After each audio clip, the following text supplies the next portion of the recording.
Hi everybody, glad to be with you here on March 8th, 2012. It's International Women's Day and I want to wish all of you a very happy one and a day full of social justice leading to a year of much more social justice than we've seen for women in the year just past. Of course, International Women's Day marks the day in 1911, 25th of March in 1911, the Triangle Shirtwaist Factory, a terrible tragedy here in North America that killed 146 young women, most of whom were immigrants. And since then, International Women's Day, while focusing on all sorts of women's issues, including particularly violence against women and safety for women, also has had a strong focus on women's issues in the workplace and the need for all women, the right of all women to have access to good paying jobs and jobs that allow them to take care of themselves and their family. Because of course when women can find good paying jobs, work that allows them to not just survive but in fact thrive, then those women can be more free of violence in their lives. They can be independent. They do not need to depend on men for their livelihood and for their safety. So that's the thing that we're working for always, not just on International Women's Day, of course, but throughout the year, every year. I've got a lot of different events and news to tell you about, so forgive me while I look down at some papers and kind of shuffle around and try to make sure that you know about a bunch of different things going on. It's been, of course, a very difficult time for women in this country and in this province and in this city as our governments at all levels seek to cut services and programs that women and their kids rely on, fail once again year after year to implement effective housing strategies, effective affordable child care strategies, and effective anti-violence strategies locally, provincially, and federally. So we have, of course, a lot of work to do as we face the austerity measures that are being brought to us by the Harper government, by the Drummond report and the provincial government, and of course by Mayor Ford and the folks at City Hall that would like to see good jobs gone, public sector jobs that threaten the very services and program that women and their kids use most. Having said that, there's lots that we can be hopeful about. Women are organizing, women are acting in solidarity, male allies are coming on board and supporting women's issues, and so we also have lots to celebrate, even as we make a real commitment, every one of us, to keep fighting for women's rights in the workplace, in home, and in the public sector. One thing I wanted to let you know about was a report that's coming out today. It's produced by a research group at the University of Ryerson University. It's a report on the representation of women in leadership in politics, in public sector, on corporate boards, in voluntary boards, education boards, and in Ontario agencies, boards, and commissions, also legal sector leaders. And I'm sure this won't be a surprise to many of you, but what their report shows is that women of color in particular only represent 2.6% of GTA leaders. 2012 we're in, folks, and that's the number that we're looking at. Visible minority women, women of color in the Greater Toronto have a long way to go and are not represented in any great degree at the leadership levels of all of these organizations that I meant. This report is coming out soon. It's called it's from Ryerson University's Diversity Institute, part of a Community University Research Alliance project. So I think this confirms, of course, what most of us know, but it's really important to have that empirical evidence because this is evidence that we need to be taking to the leadership and our province and our federal government and our local governments and saying, look, there has to be something done about this. We need employment equity programs. We need affirmative action programs.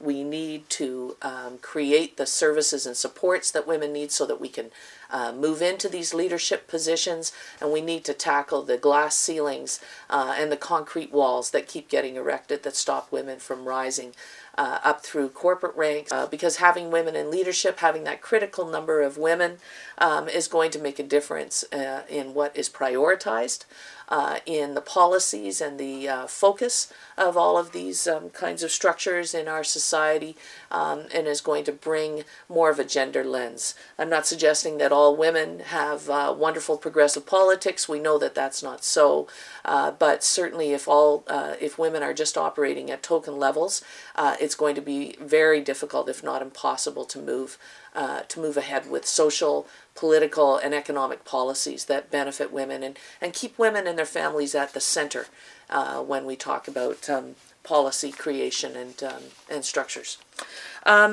So I wanted to tell you about that. I wanted to let you know that an international activist, Norma Herrera, she is the coordinator of the National Union of Guatemalan Women. She is here in Toronto over the next few days, and she's going to be speaking again at university. She's going to be speaking at the School of Social Work at York University on Thursday, March 15th from 6 to 7:30 p.m. Norma coordinates the Nonviolence and Peacebuilding Program at the National Union of Guatemalan Women. She is a dynamic speaker and an important activist, and it's really a treat when we get a chance to hear from women who are working internationally on issues. The talk is called Building a Culture of Peace, Working on Ending Violence Against Women in Guatemala. So that's something, of course, that we need to be very, very mindful of. We've had different activists come to Toronto. I remember a few years ago, activists from Guatemala speaking about the devastating impact of violence against women, both in the home and in the streets and in public squares against women. It's a dangerous country for women, as so many countries are, and so it's really important for us to hear from women and learn from them in terms of the work that they're doing. You can get more information about this event from Olympia Boido at olympiaboido@yahoo.com, and we'll put that address up. But that's March 15th from 6 to 7:30 p.m. room 1007 at the School of Social Work at York University. So I'll encourage you to go to that.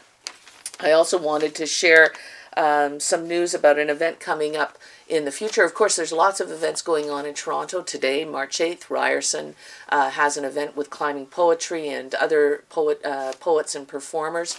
Today at 6:30, there are women gathering on bridges all over the city. I think the Bloor Danforth Bridge, as well as the Humber Valley Bridge, the bridge over the Humber River, gathering in, and this is something that happens right around the world in many different countries.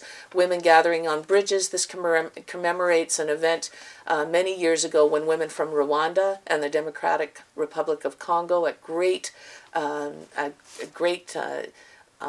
could have been very much punished, but they got together and they met on a bridge that bridged those two countries many years ago to show that women wanted to build peace when violence and so many acts of violence were decimating both of those countries, and of course we know that that continues to this day. So women will be meeting on bridges today all around the world, including here in Toronto. We've got Voices of Women reporting back delegates that went to the United Nations 56th session of the Commission on the Status of Women. Those delegates are going to do a report back here in Toronto on, now that's coming up in April.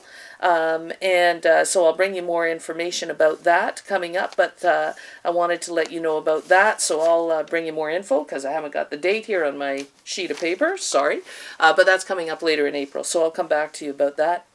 I also wanted to talk about the fact that we just learned today on March 8th that the inquiry into missing and murdered Aboriginal women has lost an important voice today. The lawyer, Robin Gervais, that was the only voice representing Aboriginal women and their families at the inquiry that's happening in Vancouver right now. She has decided to resign.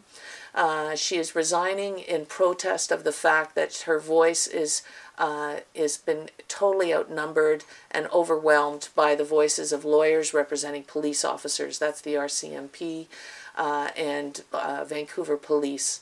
And this is a real blow to that inquiry. Already, Aboriginal groups and people representing the families of Aboriginal women who've gone missing or been murdered were not present at that inquiry because they could not access the funds they needed to be represented. Of course, you've got to pay lawyers to show up to these things day after day, and this inquiry has been going on for months. Of course, we know that RCMP and Vancouver Police have limitless funds to pay their lawyers to show up at these things to defend their interests. We've seen that over and over and over again. And this is a real shame, and this is a disservice to the women. This means that this inquiry really now is a sham, that it is only going to hear from police interests, and it really is going to be impossible to get to the bottom or to do any effective work.